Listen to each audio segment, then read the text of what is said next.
So I seen this meme, and it did its job and triggered a response to me.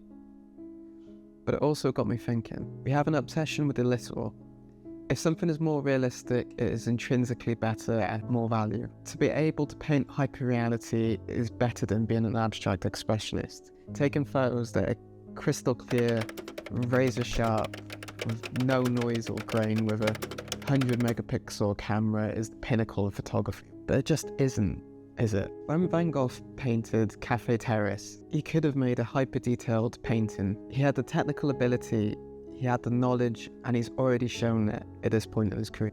But he chose not to. He chose to do his things his way instead. As opposed to recreating the world as it is, he creates his work in the way he wants you to see it. Van Gogh, who is an outsider in many ways, can be considered part of the post-impressionists. And these were artists who viewed colour separately from form and composition. So it can be used as a tool to convey an emotion and depict feelings that might not necessarily be visible to the naked eye. This is a step away from the ideals shared by his impressionist forebears, who wanted to depict the impression of light in a scene. Using these abstract concepts can elevate a scene and enhance an image. When you make an image, you make it with your own vision.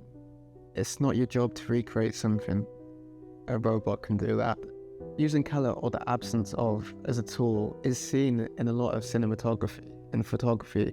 Being conscious of what emotions colours can evoke when making images can really add extra layers to your work. You can use things like slow shutter or foreground layering to add new textures and break up the frame. Take a photo isn't purely a technical exercise where you follow the same steps and you get the same outcome every single time.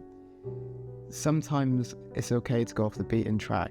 Shooting film in a digital age can enable this behaviour. Happy accidents and surprises are par for the course when you're making images you can't see at the time of creation. Not to mention you could abandon reality altogether by shooting experimental film stocks or red scaling the film.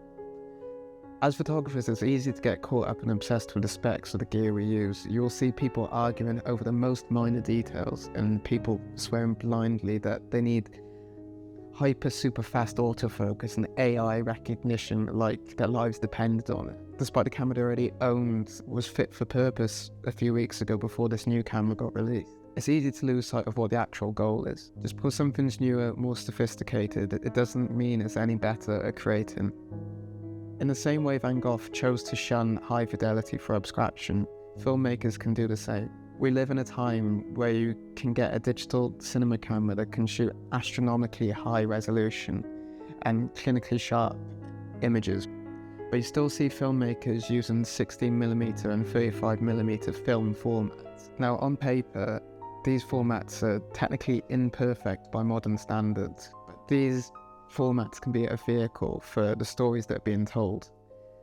Why? Because perhaps they soften the image, they add a dreaminess or a moodiness to a situation. Perhaps the colour rendition portrays the period. Picasso said it best when he said, "Art is not truth. Art is a lie that makes us realise truth." And to circle back to Van Gogh, he didn't depict the reality of the Cafe Terrace, but he portrayed the unique, unseen beauty of it. A street you could walk down 1,000 times and turn a blind eye to it. What do you see in this image? Perfect representation of reality? Hello?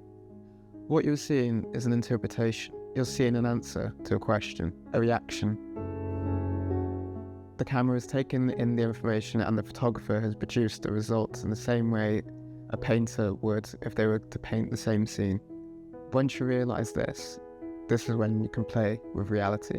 A master of this was Stanley Kubrick. In his early career, he was a photographer for Look magazine, and some of his most memorable shots at first glance appeared to be candid moments, but he was actually directing the scene. In this photo with the couple, he actually staged it himself, but he had the vision to serve the story he was trying to document, and arguably it does it perfectly. For the purpose of creating art, playing with reality is what it's all about. But there is a flip side, particularly with photography. It's a Pandora's box. We've seen over the last 100 years, and even more so in the last couple of years, the ability to distort and fabricate reality and presenting it as reality can be exploited and used as a powerful weapon. But that's a topic, totally different topic for another day. An artist who also explored the idea of playing with reality and reinterpretation was Andy Warhol. And you can watch the video I made about him after watching this one. And after, you remember to like, comment and subscribe. I'll catch you in the next one.